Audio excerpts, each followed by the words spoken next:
हमारे सांसद जियाउर रहमान जब संभल में ही नहीं थे और उसके बावजूद भी उन पर एफआईआर दर्ज करना, ऐसा उदाहरण कभी किसी को मिला होगा देखने को, सुनने को? एक पुलिस ऑफिसर ये कह रहा हो कि नेता बनना छोड़ दो, नेताओं का सहारा लेना छोड़ दो। किसके लिए भाषा थी वो? पूरा का पूरा कराया गया ये दंगा है। और किसने कराया? सरकार ने कराया। मैं सिर्फ इतना कहूंगा कि हम अधिकारी हैं, हम कानून के दायरे में काम करते हैं, हम साक्ष्यों के आधार पर काम करते हैं। कोई भी जो बोले उसका साक्ष्य होना चाहिए। समाज के जिम्मेदार लोग हैं, जिम्मेदारी से बयान देना चाहिए। और जो शांत करने के बजाय इस माहौल को और भड़काता है, निश्चित रूप से उसकी मंशा साफ हो जाएगी। लोगों को फैसला करना है। तो संभल हिंसा में भिड़ गए अखिलेश यादव से योगी की अधिकारी दे रहे हैं सपा सुप्रीमो के एक आरोपों का जवाब, कर रहे हैं तगड़े सबूतों का दावा। सबूत सपा सांसद जियाउर रहमान के खिलाफ। दरअसल 24 नवंबर को संभल में भड़की हिंसा के मामले में पुलिस ने सपा सांसद जियाउर रहमान बर्क और स्थानीय विधायक के बेटे सुहेल इकबाल के खिलाफ एफआईआर दर्ज की है कि सांसद जियाउर रहमान बर्क और स्थानीय विधायक के बेटे सुहेल इकबाल ने लोगों को भड़काया। आरोप ये भी कि पुलिस वालों को जान से मारने की नियत से हमला किया गया। तो मानस एफआईआर के बाद अखिलेश यादव अपनी पूरी सपा सेना के साथ बर्क के बचाव में संभल के अधिकारियों पर चढ़ाई कर देते हैं, सवाल पर सवाल दाग देते हैं। तो मोर्चा संभालने आते हैं मुरादाबाद मंडल के पुलिस कमिश्नर आंजे सिंह और देते हैं बड़ा जवाब। बिना नाम लिए सुना जाते हैं अखिलेश यादव को। की कोई भी कार्रवाई नहीं की गई है, ये एश्योर करता हूं। जो माननीय सांसद के ऊपर जो मुकदमा दर्ज हुआ है या माननीय विधायक जी के पुत्र के ऊपर जो मुकदमा दर्ज हुआ है, उसमें 19 तारीख को जो उनकी गतिविधियां रहीं, उसके बाद जो जुमे के नमाज के वक्त की जो उनकी गतिविधियां रहीं, और बाद में कई सारे साक्ष्य और पूछताछ के आधार पर लोगों से जो चीज़ें मिली हैं, उसी के आधार पर हमने मुकदमा दर्ज किया है। और हम साक्ष्यों के द्वारा प्रमाणित करेंगे कि वो इस पूरी गतिविधि में उनकी संलिप्तता रही है। सर, अखिलेश यादव कह रहे हैं कि ये छोटी सी बात है। कोर्ट ने आदेश दिया, कोर्ट कमिश्नर को अपॉइंट किया, सर्वे करो। सर्वे का मतलब वीडियोग्राफी।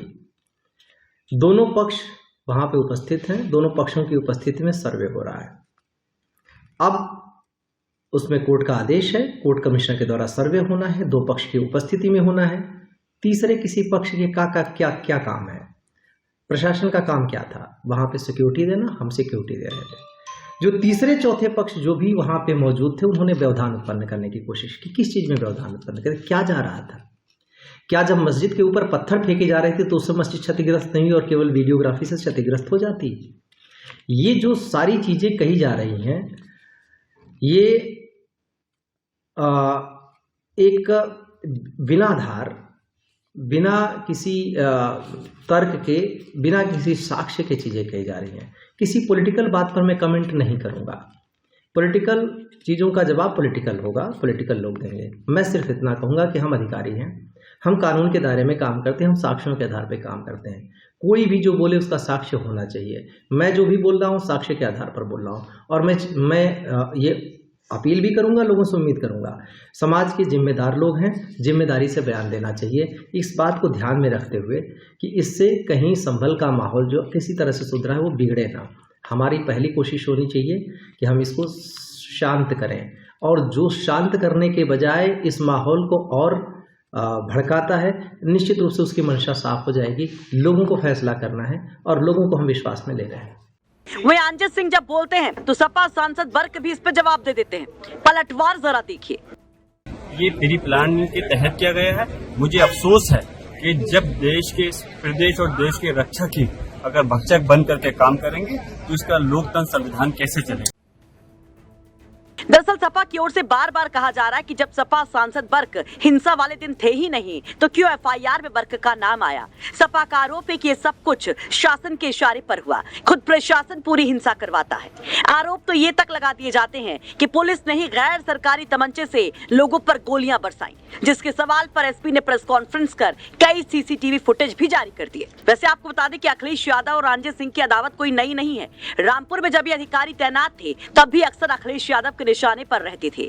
यहाँ तक कि रामपुर मॉडल तक का जिक्र कर दिया गया। सपा ने रामपुर में हुई हार को इसे एक सरकारी मॉडल बता दिया और कुंदरकी में भी जब समाजवादी पार्टी का बुरा हश्र हुआ तो फिर से यही अधिकारी निशाने पर आ गए। और अब जब संभल में माहौल बिगड़ा है तो फिर अखिलेश और आंजे आमने सामने हैं। वैसे आप क्या कहेंगे अखिलेश यादव के आरोपों और आंजे सिंह के इन जवाबों पर? अपनी राय कमेंट बॉक्स में जरूर रखिए। ब्यूरो रिपोर्ट, यूपी तक।